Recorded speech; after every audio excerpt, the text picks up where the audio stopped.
여러분 안녕하십니까, 이호탁입니다. 이번 시간에는 월북한 조선인 물리학자들이 북한 핵 개발에 어떤 역할을 했는지 그들의 그 노력이랄까요? 그런 걸 한번 소개해 보고요. 한반도 북쪽, 북한의 맞은편, 한반도 남쪽에서는 그러면 핵무기 개발 시도가 없었는지 여러분 잘 아실 겁니다. 흔히 무궁화꽃이 피었습니다로 시도 그리고 실패 그 역사를 한번 살펴보도록 하겠습니다. 먼저 월북한 물리학자들 그들의 얘기를 먼저 하겠는데요. 북한의 핵 개발 역사를 살펴보다 보면 꼭 언급해야 할 사람들이 있습니다. 그러니까 일제시대 경성제국대학에서 물리학을 전공했던 도상록 박사하고 나중에 경성제대 서울대 공대학장 을 지내다가 월북한 이승기 박사 이런 분들을 언급을 할 수밖에 없습니다. 먼저 리승기 박사에 대해서 저는 올해 북한의 핵 개발을 이제 취재하고 살펴보다가 리승기라는 인물에 대해서 한동안 관심을 두었습니다. 제가 2009년도에 이 책을 쓰면서 많이 찾아보게 됐는데요. 리승기 박사는 어떤 분이냐면 일제 시절에 석회석이라는 돌에서 비날론이라는 옷감을 만들어낸 사람입니다. 이 비날론이 뭐냐면요. 우리 미국에서 개발한 나일론 아시지 않습니까? 나일론에 비견되는 합성 섬유입니다. 합성 섬유.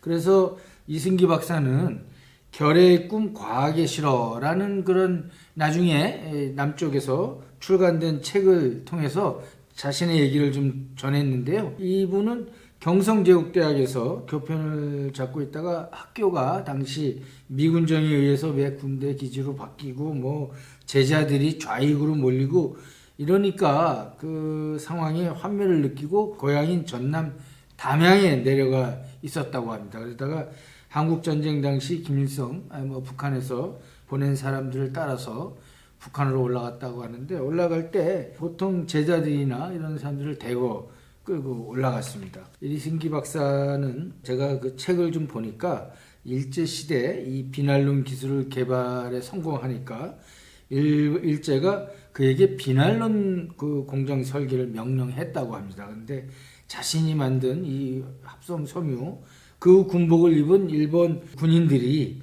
우리 동포를 학살하고 이런 것들을 생각해가지고 완강하게 일본의 일제 명령을 거부했다고 합니다. 그래서 결국 일본 감옥에 수감이 됐고 협박에 시달리고 했지만 끝까지 신념을 지키다가 해방과 함께 감옥에서 풀려났다고 합니다.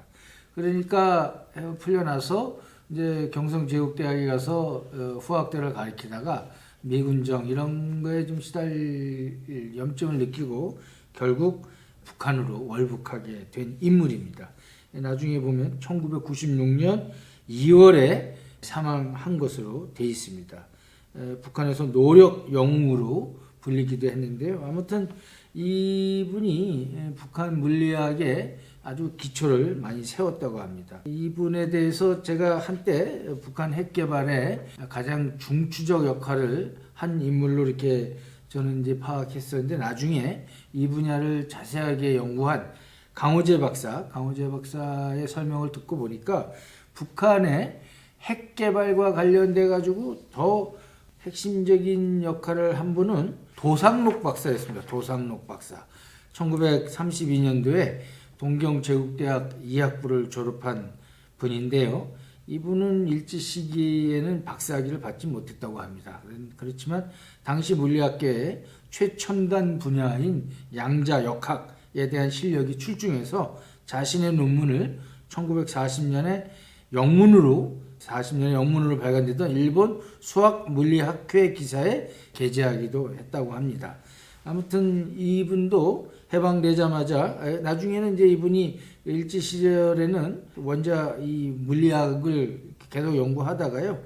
나중에 개성의 송도 고등 보통학교에서 교편도 좀 잠깐 잡고 있다가 1940년에는 만주의 신경공업대학 교수로 자리를 옮기기도 했다고 합니다. 근데 아무튼 이분도 해방되자마자 경성제국대학에서 이제 이게 경성대학으로 바꾸는데 이제 주도적 역할을 했는데 경성대학 물리학과를 정상화시키고 그런 활동을 하다가 이분도 아마 미 군정에 좀 비판적이었던 것 같습니다. 그래서 나중에 이분들 자기 이런 분들하고 함께 학자들과 함께 월북을 했다고 합니다. 북한 물리학계 특히 핵 물리학 분야를 이끌었던 도상록 박사, 한인석 박사, 정근, 전평수, 려철기 이런 연구자들이 당시에 있었다고 합니다. 나중에 이분들이 김일성이 전편에서 살펴본 대로 핵 개발에 전념하게 되는데 이분들이 주축이 돼가지고 북한의 핵 개발을 이분들하고 이분들 제자들이 주축이 돼서 북한의 핵 개발을 주도하게 되는 겁니다. 제가 2009년도 이 책을 쓰면서 이런 대목을 적어놓은 게 있습니다. 기자는 북한의 핵 개발을 추적하면서 북한 과학자들의 운명에 번민한 적이 많았다. 이런 표현을 썼는데요. 그 당시 제가 책의 주석에 달아놓은 내용을 하나 소개하도록 하겠습니다. 뉴스위크가 2006년 10월 23일자에서 한 몇 년 전에, 2006년 몇 년 전에 탈북한 김책공대 출신 탈북자의 말을 전한 적이 있습니다. 북한 최고 두뇌들이 핵 개발을 하면서 어떤 희생을 했는지를 잘 말해주고 있는데요. 이 탈북자에 따르면 김책공대 6.2학번 졸업생들의 희생이 가장 컸다고 합니다. 이들이 이제 김일성이 이제 원자력 연구소 개발을 건설을 지시하니까 이 젊은 과학자들이 그 연구소에서 일하도록 이제 동원이 됐다고 하는데 이 연구소를 가면은 당시 학생들 사이에서 이런 소문이 돌았다고 합니다. 연구소에 가는 사람들은 오래 살지 못할 것이다. 그리고 그때 그 연구소에 가서 일한 과학자들은 걱정했던 대로 머리가 빠지고 눈썹이 없어지고 끊임없이 코피를 흘리게 됐으며 너무 허약해 보여서 서로 마주 보기조차 어려웠다. 한 동기생은 휴가를 떠나면서 방사능 때문에 아이를 낳을 수 없게 되니까 그 전에 빨리 그 연구소 가기 전에 결혼해서 자식을 봐야겠다. 이런 절박한 심경을 얘기했다고도 합니다. 그러니까 참 당시 핵 개발을 하면서 이 방사능에 피폭이 되면 어떤 일을 겪을지 당시 그런 거에 대한 대비가 좀 부족했던가요? 아무튼 이 연구에 동원됐던 과학자들이 물론 이제 본인들은 핵 개발을 반드시 성사시켜 가지고 애국을 하겠다 또는 조선 그런 신념에서 했겠지만 아무튼 희생이 엄청났던 것 같습니다. 그 뉴스위크 이 보도를 보면서 제가 참 많은 생각을 했는데요. 옛날에 94년도에 서울로 망명한 또 어떤 분이 있어요. 이름이 가명인지 김대호라는 분인데 북한 원자력 공업부 남천화학연합기업소 우라늄 폐기물 작업 반장을 했다고 본인을 소개했는데 그분이 북한 핵 개발의 이면을 담은 자전 소설, 그 소설을 냈는데 그 제목이 뭔지 아십니까?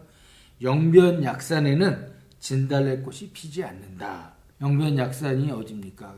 시인, 우리 민족의 시인 김소월이 진달래꽃을 지은 그곳 아닙니까? 그곳에 진달래꽃이 피지 않는다.